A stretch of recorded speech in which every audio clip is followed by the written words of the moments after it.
بەناوی خوای بەخشندە و میهرەبان بەڕێزان خۆشەویستان ستافی کارژێڕی ئامادەی کلێڤەر بەڕێز سەرپەرشتیاری گشتی ئامادەی یەکەمان و سەرجەم ستافی کلێڤەر جەنابی مامۆستا ڕێبوار وە بەڕێزان مامۆستایانی ئازیز و خۆشەویست وە سەرجەم قوتابیانی ئازیز مامۆستایانی بەڕێز بەخێر بێن سەرسەر و سەرچاوانمان. ئەمڕۆ پێمان خۆش بوو کە وەکو مەراسیمێکی شایستە بانجی ئەو قوتابیە سەرکەوتوانە ئەو قوتابیە تۆپانە بکەن لە لای خۆمان کە نمرەی زۆر بەرزیان بەدەست هێناوە و پاشان لەو کۆلێژانە وەرگیراون کە پڕ بە دڵی خۆیان و پاشان پڕ بە ئامانج و دڵی ئێمە وەرگیراون و بە سوپاسەوە بانکێشتمان کردوون ئەگەر چی کۆمەڵک لەو قوتابیە بەڕێزانە دەرفەتیان ینی لە بۆ نەڕەخسا بێن ئامادە بن یەک دوێکیان ماشەڵڵا نەخۆش بن دوعای شیفایان لە بۆ دەکەین ئینشاءڵڵا لە ئایندەدا ئەوانیش بە هەمان شێوە ڕێزلێنانیان لە بۆ دەکەین و ڕێزلێنانمان لە بۆ کردینە و ئەمڕۆ پێشوازی لە چوار قوتابی سەرکەوتووی ئامادەیەکەمان دەکەین کە نمرەی زۆر بەرزیان بەدەستهێناوە هەر چواریان لە کۆلێژی پزیشکی وەرگیراون. پێمان خۆشە بە هەیەجانەوە پێمان خۆشە بە چەپڵەوە لەبەریان هەڵدەستینەوە ڕێز و حورمەت و ئینشاءڵڵا ئاوا بۆ ئێوەش هەڵدەستینەوە و ڕێزتان لێ دەگرین و چەپڵە ڕێزانتان بۆ دەکەین کاتێک کە سەرکەوتنێکی تەواوتان بەدەستهێنا ئینشاءڵڵا دڵنیام ئێوەش سەرکەوتوو دەبنەوە قوتابیە خۆشەویستانە. پێم خۆشە لە یەکەم قوتابیمان دەست پێ بکەین بە چەپڵە پێشوازی لێ دەکەین قوتابی یوسف عەلی کەریم با بفەرمێ.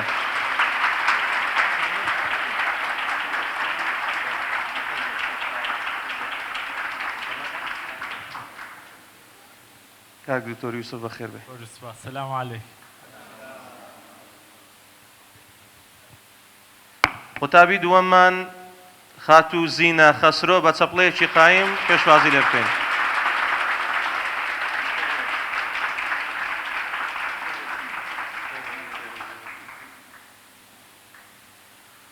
قوتابی سێیەممان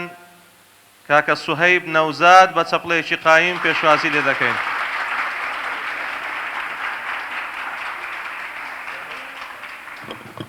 قوتابی چوارەم کاکە ئەحمەد نەهرۆ بە چەپڵەیەکی قایم پێشوازی لێ دەکەین.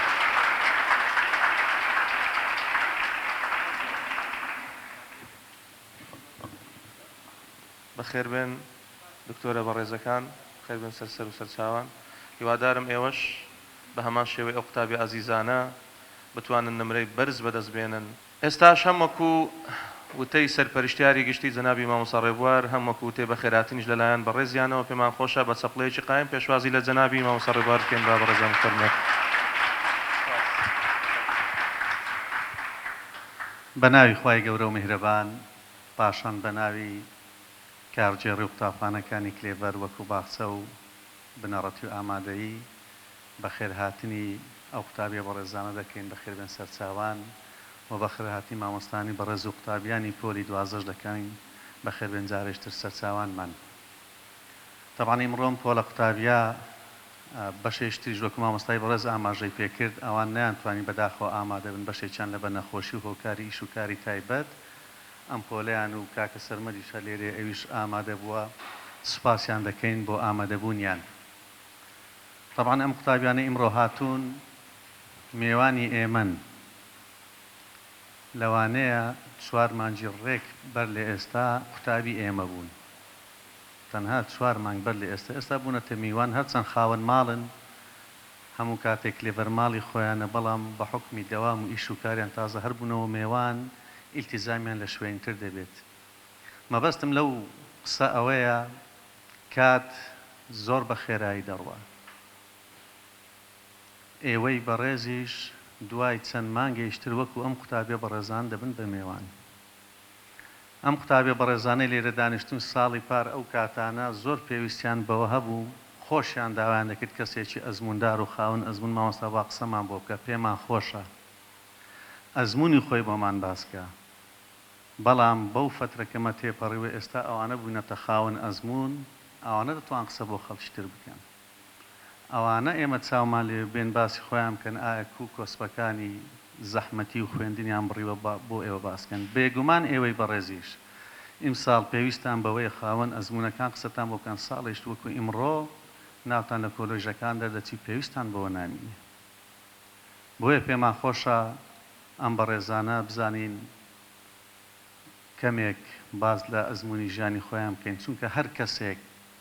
خۆشی یان ناخۆشی دەبڕێت دەبێتە کەسێکی خاوەن ئەزمون بە باش و بە خراپ و ئینسانی خراپ دەبین چەند جارێک شتی خراپی کردو ئاخری ئەزمون دەبێتە مامۆستایەک لەو خراپەکاریە. ئینسانی باشیش بە هەمان شێوە. کۆمەڵێک زانامان هەیە لە ڕابردوودا کە لەوانەیە ناویان دەرکرد بێ بە تەمبەڵ و یاخود بە نائیلتیزام و بە ئەوەی کە ناتوانین ئەم مەرحەلانەی ژیان ببڕن دواتر بە هۆی تێکۆشانیان سەرکەوتوو بوون. گەر هەڵەنە بم یەک لەوانە یەک لەو زانانە کە بە ئیبن حەجەر ناوی هاتووە،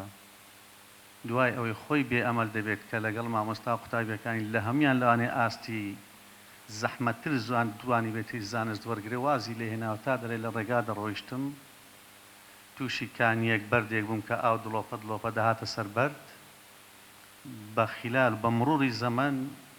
بەهۆی ئەم تکە ئاوە نەرمە بەردەکە کون ببوو. اینجا کەمێک تێڕامام کە ئاوێک دڵۆپە ئاوێک کە هیچ حیسابی بۆ ناکەن بەو نەرماتێ بتوانێت ئەم بەردە ببڕێ و کون بکە قابلە زانست مێشتی من لەو بەردە ڕەختتر بێ نەوەڵڵا.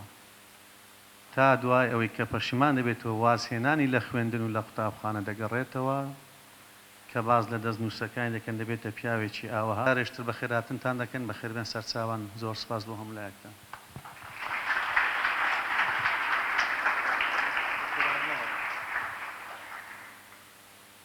زۆر سپاس بۆ بەڕێز مامۆستا ڕێبوار بۆ وتە بە پێزەکانی.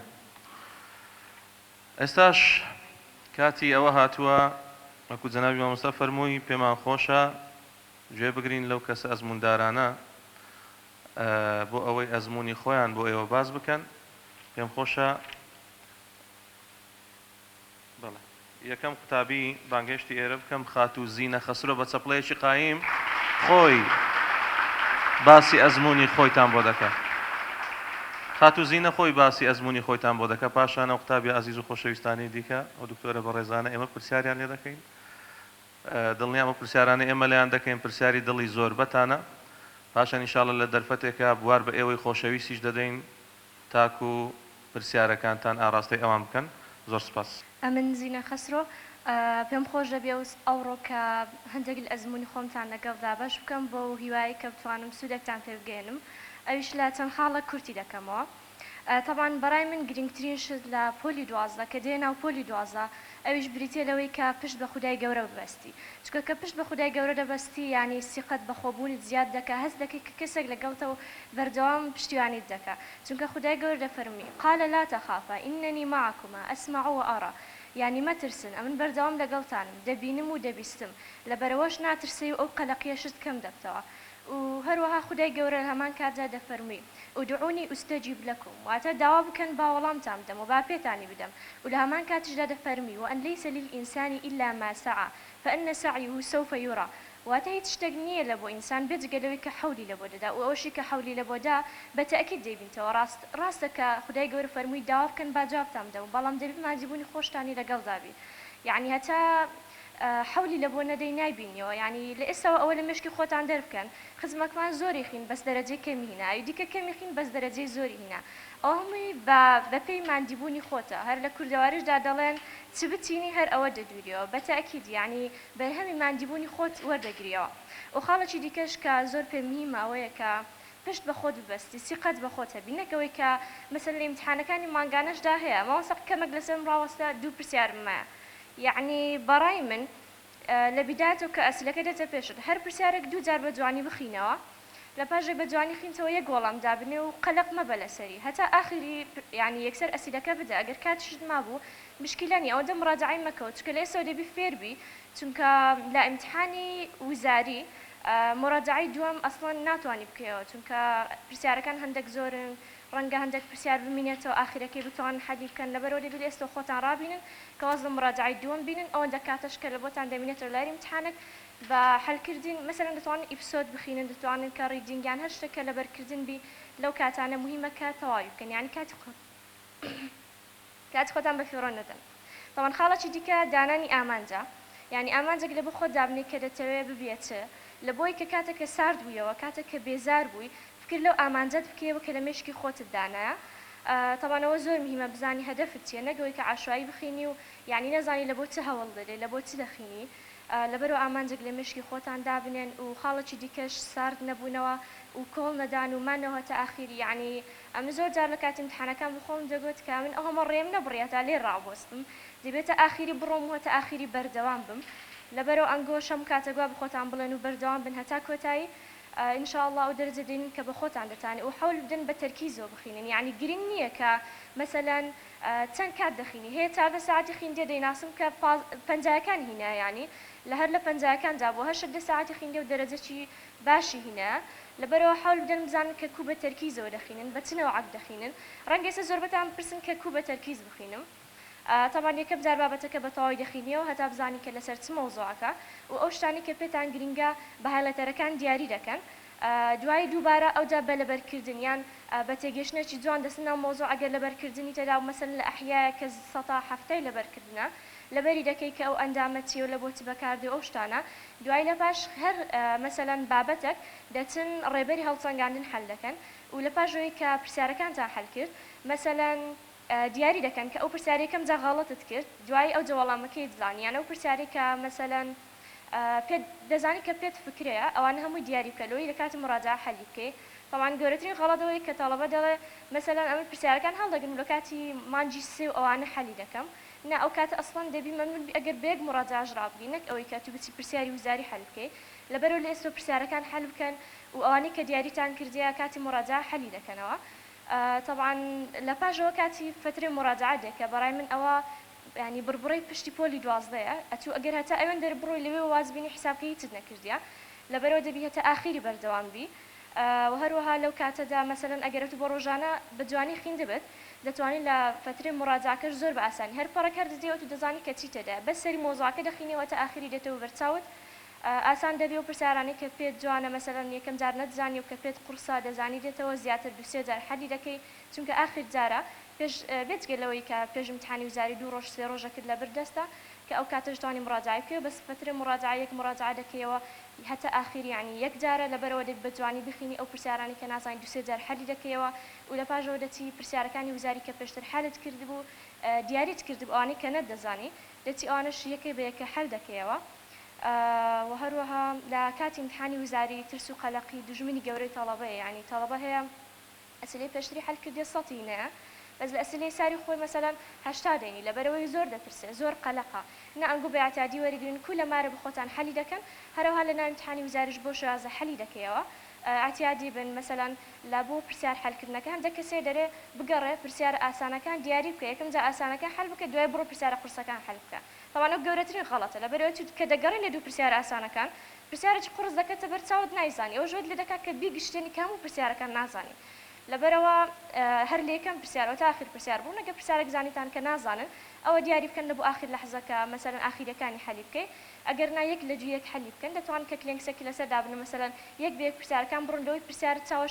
چاوت پرسیارشکە نەبینی مەسەلەن برێ ئەو پرسیاریان ئاسانترە بازوو بچم ئەو حەلکەم دوای دێمەوە سەر پرسیارێکم نا هەمووی لە دوو یەکتری حەلکن ئەوەی نەتانزانی دیاری بکەن لە پاشەوەی ڕەنگە 4 لە بۆ 5-6 پرسیارەکەت ببینێتەوە کە مەسەلەن ئەوانت نەزانی بی لەبەرەوە مڕاجعی یەکەمت تەواو کردیە دەتوانی شیرین یەک شتێک بخۆی ئاعتیادی بێەوە سەر خۆت مەسەلەن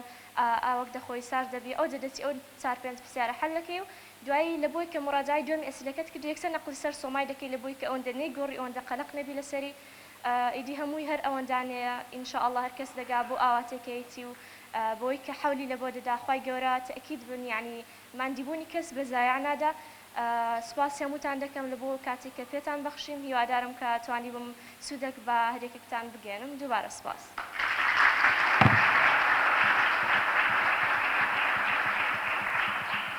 سپاس خانمی دکتۆر لە پاژوهای پێدەگوترێ ئینشاءالله سپاس لە بۆ ئەزمونە سپاس لە بۆ هەوڵ و ماندووبوونی سەرجەم ئەو مامۆستا جوانانەمان دەستی ماندووبوونی یەک بە یەکیان دەگوشین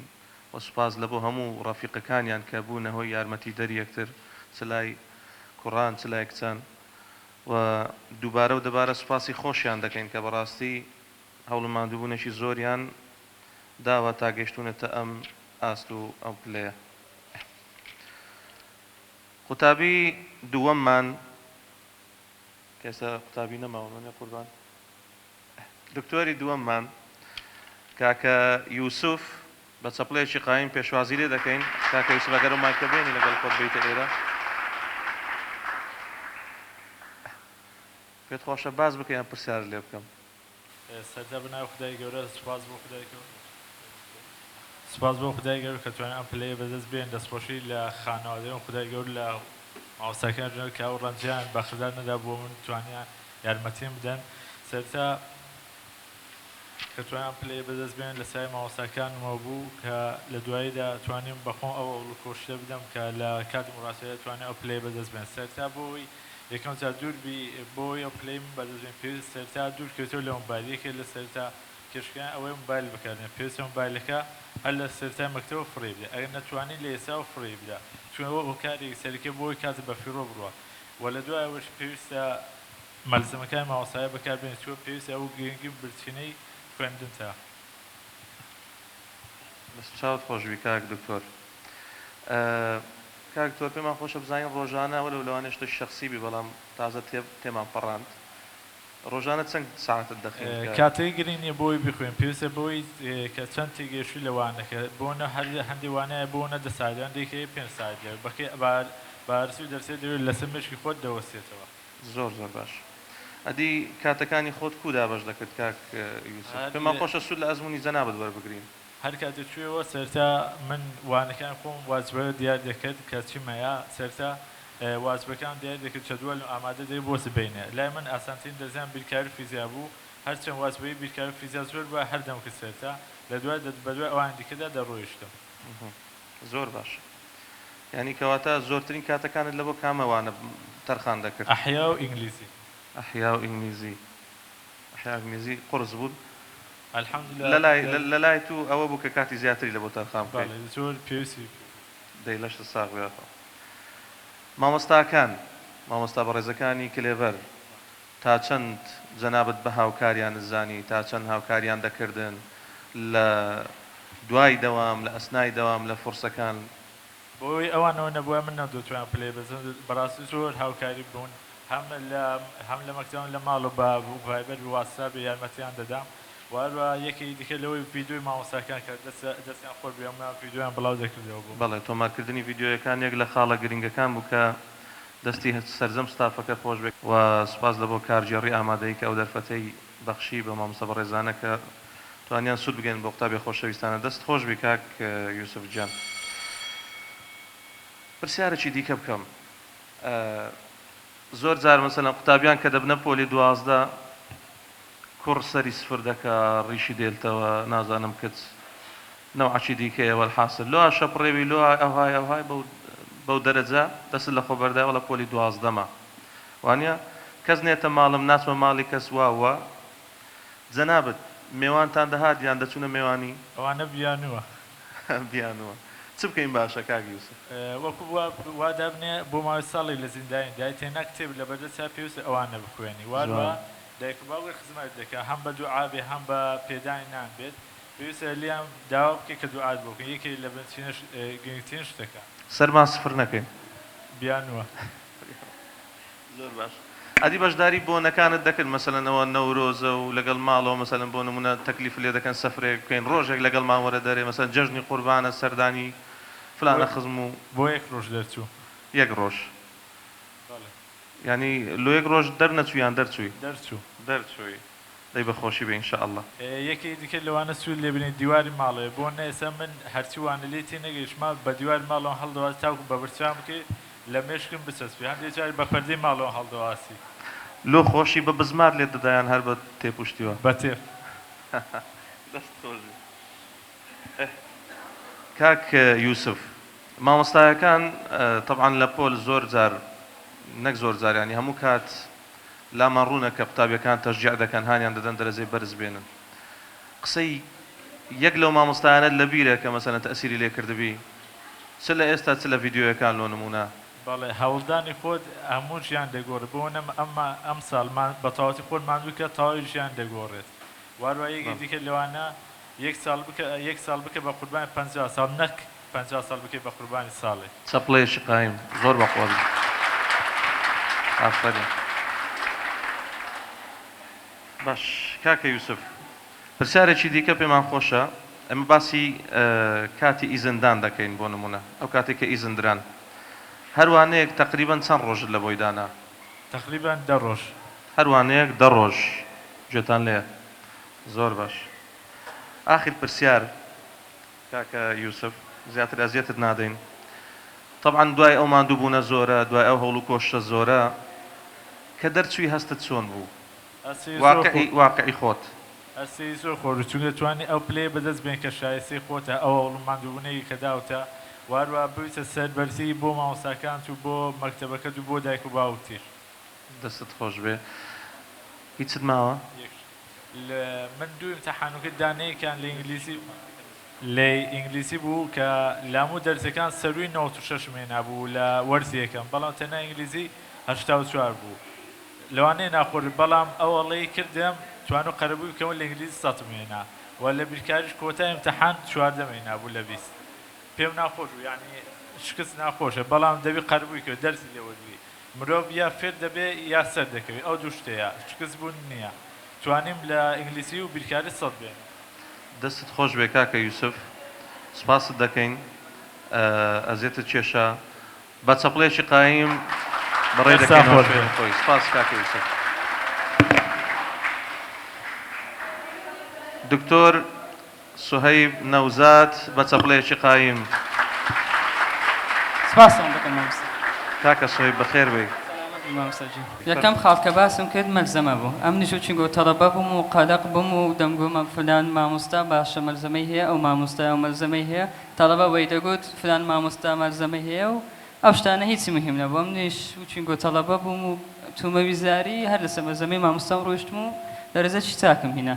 ئەوەی دەگەڕێتەوە سەرخۆت نەک مەلزەمەی مامۆستاکە بە خۆت چەند ئەو مەلزەمەی دەخینی یان ئەوە نییە هیچ مامۆستایەکت هەڵبژار خاڵی دووەم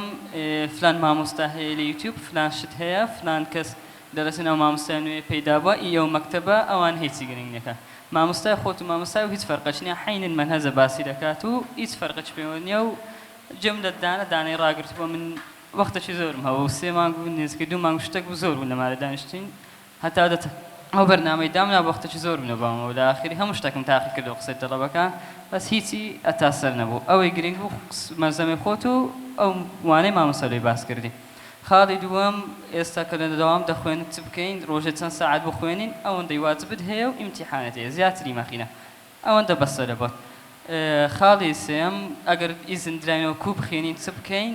چەند ساعت بخێنی ڕۆژێ چەند ساعتت خوێندیە ئەوە گرنگ نییە ئەوەی گرنگە من بەپێی ئەزمموی خۆم ئەم بەرنامەکەم دانا بۆ ڕۆژێ ئەوەندە بەشەی بخینم لەو کتابەی بۆ نمونە ئەگەر فیزیای باس بکەین کیمیا سەکیمیا دە بەشە 10 ڕۆژم لۆ دانابوو هەر ڕۆژی بەشەکی بخینم بەس ئەو بەشە بە پرسیاری پێداچوونەوە و پێداچوونەوەی بەندیش و ڕێبەر هەروەتر ویزاریش زۆر مهمە لەوانە ئەمن خەلەلی خۆم دەدیتەوە لەو بەشەی بۆ نمونە ئەو پرسیارم حەل دەکرد دەمزانی لە چوانەک دەچەقم لە چێ دەرتێ نەگەیشتیمە بە پرسیار حەلکردن لە درۆن دەبتەوە کە تو لە چەند لە چ بەشەکی لە چ کەرتەچی ئەو بەشەی تێنەگەیشتی لە پاش ئیزندانەکەش لە چ ئیمتیحانی ویزاری بەتاکید لە ویزاریش تاکەشت کە بۆ نمونە برێم لەبەر چ غەڵەتم لێ کرد لەبەر چە و دەرەجەم لێشکا لێم کەم بۆ مشەوەشی بوو ئەوە نەبوو برێ مامۆستا مەوزوعێکی لێ باز نەکردم یان مەوزوع قورس بوو یان تێنەگەیشتن تەڵەبەیت کە دەرەجەی لە هەمان تەواو هینایەوە نییە بەڵێ ئەوە نییە بۆ نمونە برێ پرسیارێک لە دەری کتابی هاتەوەش دەگەوها هەمووی ئیناو کتابیە هیچی خارجی و غێری کتابی نییە هیچی قورسی واش تێدا نییە هەمووی دەگەڕێتەوە سەخیدنەکەی خۆت و ئەو تەرکیزەی لێ دەکەی مشەوەش نەبوون لە ناویمتیحانی زۆر خاڵێکی مهمە سامن لە ئینگلیزی دەرەجەی لێشکانوتان بدەم ئەو بە هۆکارەوەی نەچوومە طبعام هۆکارەکە ئەوە بوو 2 پرسیارم بە غەڵەت خستت ناو سۆمە یعنی بۆ نمونە بۆ پرسیاری یەکەم ئەیە ئەمن بیم لێدا پرسیاری دووەم سیە ئەمن دیم لێدا مشەوەش بووم هەستم کرد ڕەشم کردەوە بینەوە جێ خۆی و مشەوەش بوو گوتمار دەرەجە دەڕوە تازە وەی یەکردم پرسیاری دووی کاش لە دوو خەڵەتکەم مشەوەش مە بن ئیمتیحانی تاکەکلی لە لۆی سەرکەوتو بن ئیمتیحانە کرد دەستت خۆش بێت طبعا ماشەڵڵا بێ ئەوەی پرسیاری لێکەم پرسیارەکانی کرد و وەڵامیشی داوە کاک دکتۆر دەست خۆش بی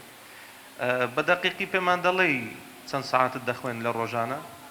10 دەگەڕێتەوە سەر ئەو بەشەی کە دەمخی لە ڕۆژانە بەس هیچ ڕۆژێک لە 6 ساعتی کەمتر نەبوو ینی هیچ ڕۆژێک لە 6 ساعت کەمتر نابێت لە 6 بخوێنیت ساعت کەمتری نەخیندیە ئامۆژگاریشی ئەوەیە لە 6 ساعت کەمتر نەخوێنن دەگەڕێتەوە سەر شخصیش کاک سوهەیب مەسەلەن دەبینی دڵت زۆر بە برادەرەکەت خۆشە مەسەلەن بە کوڕە پلکە کرد بە کوڕە خاڵەکەت کاتێک دێنە لات لەو نمونە هەز دەکەی ئیجابیاتی زیاترە هەز دەکەی هانت دەدا زیاتر ئەگەر هەندێک مێشکت با بڵێن مرتاحتر دەبی وانە هەرکەس باوەڕ بکەم هەرکەس برادەرێکی نزیکی هەیە ئەگەر یەکەکی ئەوها بێتە لای ئەو قوتابی خۆشەویستانە مەجالی بدەنێ بێ یا مەجالی نەدەنێ باش خودای گەورە بەرنامەی لۆ دابنێ لە سەحات ئەوەندا دەتانێت لەگەڵ برادرت خۆ تەژزیع بکەیت جەوەی پێ بگۆڕی هەر خوێندن و خوێندنیش ناتانی بەڕاستیەوە بەشەرە و نەفسە و لە بۆ هەر شتەچی ناتوانانی دەتانی لە خۆت بەرنامەی لۆ دانەی بەرنامە چونە دەرەیەک بی یان لەگە برادران پیاسەک بی هەر شتێک بی دەکرێەوە شتێک نییە بۆ نمە برێ مەسەفی 12 تەواو خزم و شت برادر سەفرە هیچ نەما ئەو شتانە کاگی سوگوتی بیانیە دەتانی بیکەی بەس بە بەرنامە نەک بەرنامە خوێندنت تێک نەداتن بەرنامەی جوانی لێ دابنێ هەموو ڕۆژێژ نەبیتن هەفتەی جارێک بەسە دەستت خۆش بیکات سوهەیب گیان کۆتا پرسیار لە جەنابەت بکەین بە هەمان شێوەی کاک یوسف ئەتوو هەستت کوو بوو کاتێک نەتیجەت وەرگرتەوە یەکەم جار شۆ بووم یعنی کە نەتیجەم وەرگرتەوە لەو باوەڕێدا نەبوومەوە هاکەم بێتەوە بەس ئایبیشی نەبوو شکری خۆیان مەچووکە قەدەرە ئیتر خوا بەخۆی باش دەزانین چ لەو من باشە من داهاتی خۆم نابینم بزەبت وار دەستت خۆش بی ئینشاءڵڵا خێری گەورەی تێدایە لە بۆت ئینشاءڵڵا گوێنەدانە قسەی خەڵکی من ئێستا ئەگەر باسی ژیانی خۆم بکەم هیچ خزماکەم نییە خوێندنی تەواو کرد بی لەناو عەشیرەت و شتی خۆم هەر بەتە نامنم ینی هەدایە ڕێز عەشیرەت ئێستاحاڵی هەرچی دەهات گۆ کورە لەو دەخێنی دەبڕۆ لەگە با بدەزە ئیشێ و خاکە نازدە و ئەوەی بکە ئیشی بکە کورە خوێندن کەس پێ نەبووی تێ و تەڵەب ئەمە منیش بەشەرم قەلەق دەبووم و دەمگو دەبی وەبیتن ئێستا منەوە بەرهەمەکەم وەرگرتەوە هەر ئەو خزمەی ئەوەی دەگۆ ئەو ڕۆدەی فەرمو دکتۆر بەخێربەی وەرە تەنیشتە من دانیشە هەر ئەویش بوو دەگۆ مەخینە قسەی خەڵکی زۆر مهم نییە ینی گرنگی پێمەدا ئەتوو ئەو های ئەتوو یان بۆ منە بەتوونایە و کرەخۆوە تووچی ئەوە نا ئەو شتانە مهم نییە خوێندنی خۆت بکەوتەوە ئەوەی خوا دانای دێ ئینشاءڵڵا دەستت خۆش بی ئێستا چەپڵەکەتان قەیمترکەنە بەرەوەی سپاس کاک دکتۆر سۆیب دەست خۆش دەچینە لای کاک دکتۆر ئەحمەد بە چەپڵەیەکی قایم پێشوازی لێ بکەین السلام عليكم لا مولایەکی عليكم السلام الله وبركاته دەست پێکە قوربان وەڵام مامۆستاگەر پرسیارەکان بکەی و بالویان جواب بدەینەوە پرسیارەکان دەکەین یا الله کاک ئەحمەد ئەتوو ڕۆژانە چەند ساعتت دەخین کاک دکتۆر وەڵی مامۆستاگە ڕاستی جدی ڕاستیمان هێرە وەڵا قوربان جاری وا 2 ساعات حسب ڕۆژ يعني حسب طاقت بوو 2 ساعات بینان 2 ساعات عسران 3 ساعات شەوان حسب يعني ڕۆژانە تەحدید نەبوو مەسەلەن لە ساعات ئەوەندا تا ئەوەندا دوایە لێگەڕی ڕۆژی واشە بە هەموو ڕۆژەکەی دەخینم حسب جەو ئەری وەڵا باش حسب ئەوەی کەم حەزت لێ لە دەرسەکەی وەنیە ئەمە بە عەشاری پێی دەڵێن جەو ڕۆژێک 2 ساعات ڕۆژێک 4 ڕۆژێک 6 دەستت خۆش بی ئەوە کاک دکتۆر بەو شێوەیە دابشکردنی شت باس کرد کاتەکانت مامۆستایەکان تا چەند هاوکاری تو بوون مامۆستایەکان لە دوای دەوام لە ئەسنای دەوام مامۆستا بەڕێزەکان قسەیەکیان کردبێ کاریگەری لەسەر دەروونت هەبوو بی باسی مەکە لە مگەڕقیت ناکە والله الحمدلله پێش هەموو شتێکی طبعا خدای گەورەی ئەو لە پاشان ئەو مامۆستایە بەڕێزانەی ئێرە زۆر عاون چەپڵێکی قەیم لە مامۆستا بەڕێزەکانمان بەردەوام بە کاک دکتۆر الحمدلله ینی زۆر هاوکارت بوون طبعا الحمدلله مامۆستا پێش هەموو شتێکی مامۆستا ئەنوەر لە گەرمان هەر بەجددی زۆر لە گەرمان بوو هەموو وەقت نزیکەی 10 دقه چارێک یەکەمی دەرسی بەس هەندام بوو جوان سپاسی جەنابی مامۆستا ئەنوەر و سەرجەم مامۆستا بەڕێزەکانمان دەکەین بەوەی کە بەردەوام هانی قوتابیەکانمان دەدەن لەبۆ بەدەستهێنانی ئەو پلە بەرزانە ئەو کولیە باشانە ئەتوو لەگەڵ سەردانی و بەشداریکردنی بۆنە و ئەو بابەتانە کوو بووی وڵی مامۆستا من هەموو شتێکم هەبوو بابرێن هەفتەی جارێک دەچوین تۆپانەیەکمان دەکرد کوڕەوس دەچوینە دەرێ و دەرسیشمان دەخیندەوەش الحەمدوللا دەرەجەمان ئەی لە خوای بەزیابی باشە کاکە طبعا من دەستخۆشی لێ دەکەم ئەو شتم زۆر بەدڵە زۆر نەک دنیا تەرک بکەی بەردەوام بە کاک مامۆستا ئەحمەد ئەدی لە سەردانی دەچێ ماڵە خزمان دەهاتن الحەمدوللا دەچوونە هەموو جێش وەڵای ئەوان دەهاتن ئەمە دەڕۆیشتین فەرقی نەبوو دەخوای بە زیادی هەشتان ساوی پێتان سەیر نەبی قوتابێ بە ڕێزەکان کچینە کوڕینە پێتان سەیر نەبی لەبەرەوەی بەڕاستی ژیانەوە هەیە خۆت قەتیس نەکەی باشە حەسەب شخصیاتی خۆت ئەوانی دیکە ڕۆژی ئەوەندە ساعاتە دەیانخین بەڵام کاک ئەحمەد لەوانەیە حەسەب حەزی خۆی لە بۆ دەرسەکان بەپێی حەزەکەی دەڕۆیشت کاتەکانی داباش دەکرد بە هەر حاڵ دەستت خۆش بی قسەی خەڵکی کاریگەری لەسەرت هەبوو نا کاک ئەحمەد وەڵای ڕاستەکەی هەندێک جار کاریگەری هەبوو هەندێک جار کاریگەری نەبوو حەسەب قسەی حەسەب لەبەری کەسەکە ئەگەر نزیک بیتن طبعاً دەبی جێ بدێ لەبەرێت و هەموو کات مەسلحەتی خۆت نازانیت داک و بابەت زیاتر ژیانیان دیتێ زیاتر دەزان چه هەیە چ نییە مشکلە چییە دەبی جێ بدێەوە ئیمامی ذەهەبی قسە چی هەیە دەفەرمی من صفات المؤمن أن لا يتدخل ما شأن له به يعني بابرين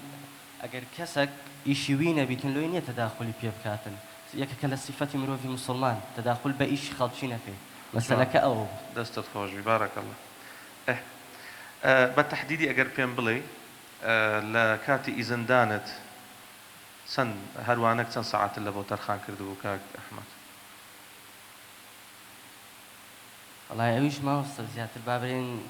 جدولك شي محدد نبو يعني حسب بابرين يستد درسك لو درسك فرق يستد بالكاري لو أنا 12 روج بيخريكم بس إنجليزي لو أنا حفتك 8 روج 9 روج يعني نصيحة تسيا لبو قتابيان تسبكن لو حالتي باشا أواني شهريك بفي حزي خوي بفي برنامج خوي بروايان برنامج محدد هي بيت باش بي والله ما مستأمن زيادة بابرين يستعمل أحمد بس هريك لو أنا أحمد نينا يعني استعمل كسر شدي كم أو كسر شدي كان لو أنا بشي وجب خينا هي مني بدل نبي أو قصي زور جرينجا أمن أحمد أتو كسر شدي كأوي كسر شدي ك يعني نابي أمن وكو أوبم لو أنا أو مثلا كلية طبي نابي لو أنا أمن أو قسمي وينينم أو لو خيري تدا لو مش تشكى خيري تدا واقع يعني اشتكى زور واضح كواتا ساولا ساو كريمة كان بفي برنامج خوتو أو برنامج كما مستعاني برز لبوان داناي وفي أو برنامج برون إن شاء الله كاج أحمد زياتر ما عندنا كين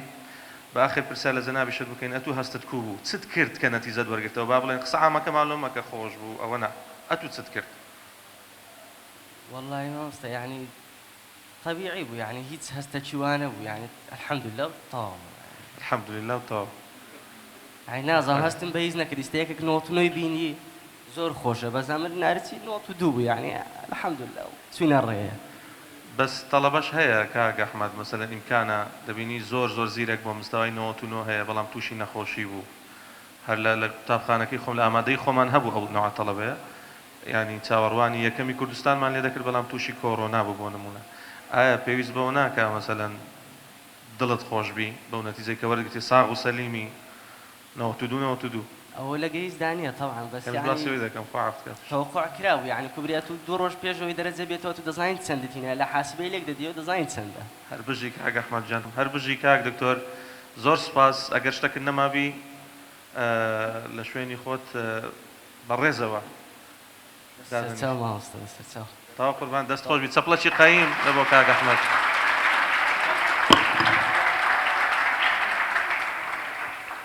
قوتابیانی خۆشەویست مامۆستانی بەڕێز ئەو قوتابیە بەڕێزانە طبعاً ئاماژەیان بە خاڵێکی زۆر گرنگ کرد تەدەخولی سلبی قسەی بە شێوازێک خەڵک هەندێک جار کە ساردت دەکاتەوە مەخوێنەویان بەچتاو دەبێت خوێندن تا کۆتایی ئەوە هەر ڕوبەڕووبەی وان نەکراوەتەوە قوتابی ئەمەژە کو قوتابخانە بەڕاستی خەڵکێکە بە مامۆستا ئێوە ساڵ یەکەمتانە پۆلی 12 دەرەجەتان پێنە زەحمەتە کۆمەڵی قسەیان ڕێز کردو بەڵام ئەلحەمدولیلا ئێمە زۆر بە گەرم و گوڕی زۆر بە سیقە و متمانەوە زۆر بەوەی کە پێشبینیەکی وردمان کرد هەر ڕێک واش دەرچوو تاوان پێم خۆشە بیرخۆمان وێژبینەوە ساڵی پار 46 قوتابیمان هەبوو لە پۆلی 12 ئەوەی کە دەرەجەی بەرزی هینە ژمارەیان 14 قوتابیە لە 46 قوتابی 14 قوتابی دەرەجەی زۆر بەرزی هینایە کە ئەوەش پێم وایە لە ئەوەی ئەمن لە بەردەستمە ئێستا وەکو داتا لە هەموو هەرێمی کوردستان هیچ قوتابخانەیەک هیچ ئامادەیەک هێندەی کلێڤەر بە مقارنەکردن بە ژمارەی دوازدەکانی ئەو دەرەجەی نەهیناوە لە 46 قوتابی چواردەیان دەرەجیان زۆر بەرزە دەکات 133 دەرەجەی بەرزینەوە ئەوش ڕێژێکی زۆر باشە بۆیە چۆن ئەوان قسەی ناخۆش و ساکنۆڕک بە هەمان شێژ بەڵام ئێمەش وەکو قوتابی بەڕێزانە بەیەکەوە گوێمان بە هیچ قسەیەک نەداوە قسە دەکرێت بە هەموو شێوازێک سەبڕێکی کەمی دەوێت دەتوانانی ئەم قسانە هەمووی ببڕی بگەیە نەتیجەیەکی باش بۆیە پیرۆزبایی لە خۆمان لەو قوتابی بەڕێزە و لە مامۆستا بەڕێزەکان وەکو ستاف پیرۆزبایان لێ دەکەن بە هیوان ساڵی ئیمساڵ زۆر باشتر بێت لە ساڵی ڕابردووش جارشتر دەستان خۆش زۆر سپاس سپاس لە بۆ جەنابی مامۆستا ڕێبوار من دیار کەبیر ئەحمەد پۆلی 12 یارمیمە دەمێ پرسیارێک لە دکتۆرە بەڕێزەکانمان بکەم بزانمەوە لە کاتی ئیمتیحانی وەزارەکان یعنی لە دوای مەجارەکە کە هەیان بۆ چل ڕۆژەکە لە ناو کاتی ئیمتیحانەکان کو خوێندیتیان یعنی لە ناو کاتی تاقیکردنەوە ئەو ناوێن سپاس دەکەم کاک دیار پرسیارێکی زۆر جوانت کرد کە تو ئیمتیحانت هەیە کو بخوێنی خاص ئیمتیحانی وزاری ئەوە دەگەڕێتەوە سەرماوەی ئیزیندانەکە دەگەرێتەوە وەختی باشت خوێندبی یەک خوێندنەوەت بەسە لەوە وەختی چونکە مودەی کەمت هەیە بەڕاستی 2 ڕۆژ و دانەکت هەیە ئەتو دانی یەکەم ئیسراحەت دەکەی کە تازە دێوە لە ئیمتیحانی ئەو 2 ڕۆژەت لە پێشە ئەو 2 ڕۆژە هەر بە خوێندنەوەکی ڕادەگەێت چونکە کتابەکە زۆرە هەمووشی داخلبی لە خوێندنەوەکی زیاتری چ دیت پێ ناکرێت دەبێت و ئەو حەولێ و ئەو شتەی هەتە لە وەختی ئیزیندانەکەت بیکەیت ئەو 2 ڕۆژەی هەتە جگە لە خوێندنەوە هیچ دیکەت پێ ناکرێت لۆ بیرکاری بۆنە بیرکاری خوێندنەوەی تێدان یان فیزیا پرسیاری ژماری تێدایە ئەوانە بەس ئەگەر یاسایەکانیان ڕازاکەوێت ناتوانێت هەموو پرسیارەکانی پێ حەل بکەیت ئەوەندە هەر کیفایەتی شەلۆت ئەگەر تو باشت خوێنبی لە وەختی زیندانەکەی کەواتە هەر بە بیرهێنانەوە کە هەر بە بیرهێنانەوە کە زیاتر ئەویش یاسایە زەقەکان دەست خۆش بی کاک ئەحمەد ئەتوو ئەگەر ئەمگۆ هاوڕانە ئاساییە ئەگەر ڕایەکی جیاوازتان هەیە لەگەڵ کاک سوهەیب بڵێ تاو هاوڕاینە لەبەرەی هەر ئەوەندەیە زیاتر نییە کاک یوسف زینە خانە توش هاوڕای لەگەڵەوان بەڵێ تاوان ئەگەرە تو لە ڕۆژانە بە تەواوەتی خوێندی بێت کاتی مراجعات بە باشی بەڕێ کردبی ئەو کاتە ئەو 2 ڕۆژ نیوەی کە لە بەردەستە یعنی بەس سەرە مۆزوعەکە دەخینی و هەموو دێتەوە بەرچاوت و هەمووی بە خۆت دەزانی تەکید بن یعنی ئەو 2 ڕۆژ نیوە کفایەتە لە بۆتان و حەول بدەن یعنی هیچ دەرسێک بهێننەوە لە بۆ سبەینی ئیمتیحان ئەگەر پێتان کرات زووتر تەواوی بکەن لەبەرەوەی کە سبەینەکە دەستی زیاتر قەلق دەبی مەشغوڵ دەبی بەس پێت دەکرێت پەڕەکان هەر بدەیەوە و بەس خۆت زیاتر دەترسێنی لەبەرەوە پێشووتر تەواوی بکەن دەتوانانی یاسایەکان ئەو شتانی کە دیاریت کردێ کورتکراوەکان بخین و ئەوەندە بەسە دەستت خۆش بی کاک دکتۆر یوسف تو هەر ئەوان باسێنگە ئەوانە تەوا بوو وا شێوی ئیمتیحان پێویستە زوو بوونی بە تابەتی سانۆ من خۆم سانۆ دەنووسم بانی لەو نوێژ بانی هەڵدەستام گرنگە دەم خوێن هەر نەک بۆ ئیمتیحان لە بۆ کات مەکتەبی سعاتدا دەنووسم بەڵام دێچە ئەگەر شتێکە بۆ سەیری بکەم فیلم بێت یا خوریار بێت دەمامەوە هەتاوەکو یەکی شێش دەمام سەیر یاری دەکرد دەستان خۆش بی زۆر سپاس کەسی دیکە هەیە ئەگەر من نام ئیمان هەیە من لە فترەی ڕۆژەکەی پێش وزاری تەڵەبە لەبەرەوەی کە زۆربەی کات لە ماڵەوە چوونە دەرەوەی نییە لەوان هەندێک تووشی سارد بوونەوە بی لەبەرەوەی کە زۆربەی کاتەکانی مەفروزە لەو کاتانە لەسەر کتابی بخینی پرسیارەکەم لە بۆ دکتۆر بەڕێزەکان ئەوەیە ئەو کاتانی کە تووشی سارد بوونەوە دەبن بە چ جۆرە خۆیان تەشجیع دەکردەوە بۆی کە کاتە چ کەمیان مایە لە بۆ بەدەستنیانی ئامانجەکەیان چۆن بە ئاسایی بگەڕنەوە سەر بابەتەکان و بەردەوام بن لەسەر سعیەکەیان زۆر سپاس سپاس دەکەم لە بە پرسیارەکەت وەختی سارد دەبیوان هەر تەڵەبە کە سارد بۆەوە ئەگەر ئێستا باسی خۆم بکەم شخصی خۆم لەوانەیە فەرقیە بی لەگەڵ تەڵەبەشی دیکە ئەمن زیاتر خۆم وەکو دکتۆرێک دەنوان یعنی وەکو دکتۆرێک ڕەفتارم دەکرد هەر لەو سەرەوە شخصی خۆم نەدەمام دوای شەمجدات بۆ سەر شخص خۆم فکرم لەو خۆشەی دەکردەوە کە هەم بوو لەو بوون بە دکتۆریەی وەی لێ دەکردم زیاتر تەشجیعم طبعا ئەو کەسێک کە یەکەمی هەرێمش بووە بە تەئەکید یعنی ڕۆژێک سارد بوویتەوە ڕۆژێک فکری لەوە کردەوە کە تەواو واز دەینم بێزار بووم ئەو هەموو مادی بوونم کردێت لەبەرچی یعنی تا ئێستا هیچ بەرهەمێکم دیار نییە لەبەرەوە ئەو کاتانە نیو ساعتە گڕێز وەربگرن و دەتوان تەماشای ڤیدیۆکانی مۆتیڤێشن بکەن لە یوتیوب مامۆستا بەڕێزەکان یان دکتۆرەکان لەوێن دەرقسە دەکەن و تەشجیع دەبنەوە طبعا من زۆربەی ئەو کاتانە مەسەلەن کە زۆر بێزار دەبووم ینی خۆمەوە تەمسیل دەکرد کە لەسەر تەلەڤزۆن و یەکەمی هەرێمم بۆ شازە قسەم دەکرد و یعنی بەوە زیاتر تەرجیح دەبوومەوە دووبارە بە گەرم و گورتر دەگەڕامەوە سەر خینەکەم و ئەوەش زۆر میمە تەماشای ڤیدیۆکانی هاندان بکەن یانە قسانێک کە کارتان تێدەکات بینەوە بەرچاوتان ئامانجەکانتان بینەوە بەرچاوتان دووبارە تەرجیح دەبنەوە و ینی ئەو سارد بوونەوەی ڕوو لە هەموو کەسێک دەکات بەس تەکنیکەکە لەوەدا کە بە شێوازێک خۆت گەرم و گورتر دەکەی و دووبارە دەگەڕێەوە سەر خینەکەت. من وام دەکرد خیاڵم دەکرد بۆ ناری کاتێک سات بوو ما 2 ساعت وازن لە خوێندەوە یعنی ناڕاتم مشکل واز لێونە بۆ ماوەیەک فەسلەی دوای دەڕۆیەوە سەری واروە خیاڵم دەکرد بەو شێوە بم کە ئێستا ئێوەی بەڕێز گوێم لێ دەکردن بەو شێوە دەبوو. سەرەتا سڵاو کۆتا پرسیار پیرۆزبایتان لێ دەکەم لەو بەدەستێنانی ئەو نمرە و بوون بە دکتۆر لە داهاتوو پرسیاری من ئەوە بوو کاتێککە لە مەکتەبێ دەچونەوە مارێ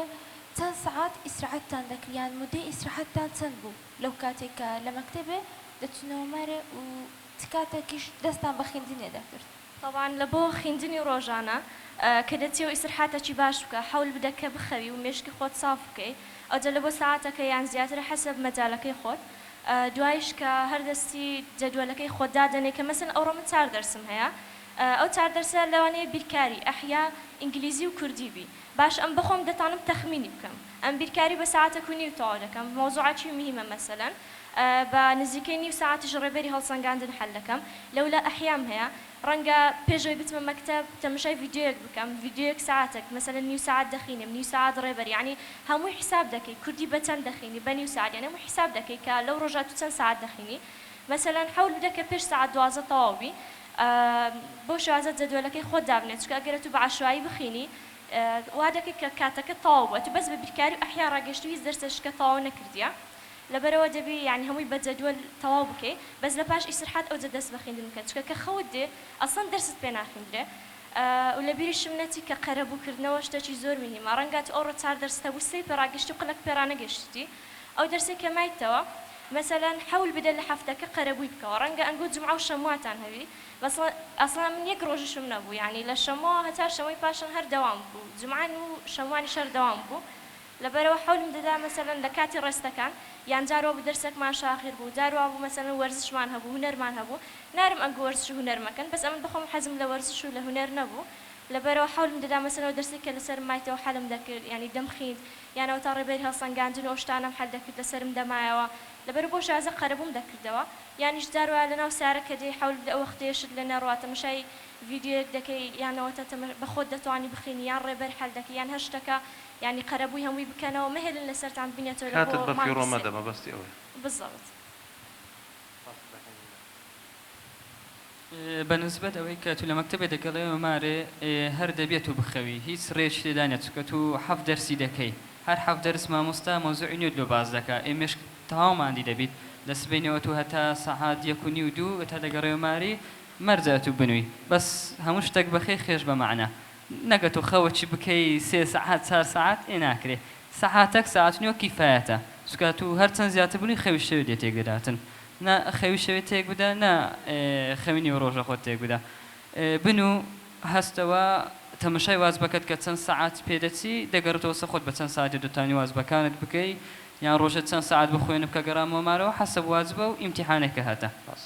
بۆ نمونە من ئیمتیحانێکمەوە بوو بەیانی ئیمتیحانەوە داتمەوە لە ماڵێ بۆنە لە دوو داتمەوە هەتاوەکو دوونی نان دەخواردنیوشنەکە ئیتی نەدەرستم دەسم بە چەدووە دەکرد و دەسم پێ دەکرد جێتە دەرسەکان دەخوێن لە دوای ئەوە هەتا ئێوار دەسم بە خوێن دەکرد بۆ ئیمتیحانەکە هەتاوەکو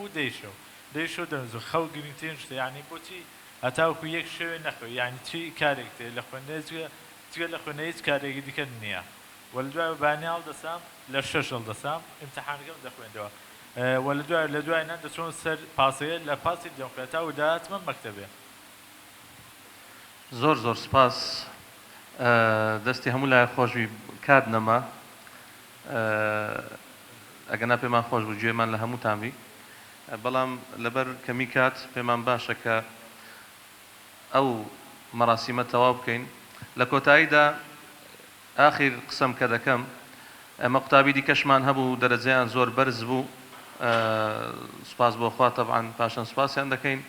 دەرەجەکانیان زۆر بەرز بوو ئەوان وەکو تەحسین معدل خۆیان هێشتۆتەوە ئەگەرنا ئەوانیش لە کۆلیە بەرزەکان بوون و لە کۆلێژی پزیشکی و کۆلێژەکانی تر وەرگیرا بوون و وەردەگیران بەڵام تمۆحیان ئەوەیە زیاتر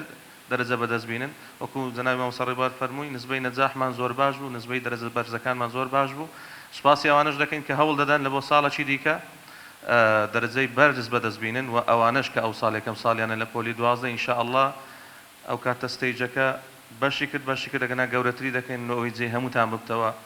هەمووتان لە کۆلێژی زۆر بەرز وەربگیرێن و تەمەنای سەرکەوتن لە بۆ هەمووتان دەکەین سپاس لە بۆ ئامادەبوونی ئەو دکتۆرە بەڕێزانە جەنابی مامۆستا ڕێبوار جەنابی مامۆستایان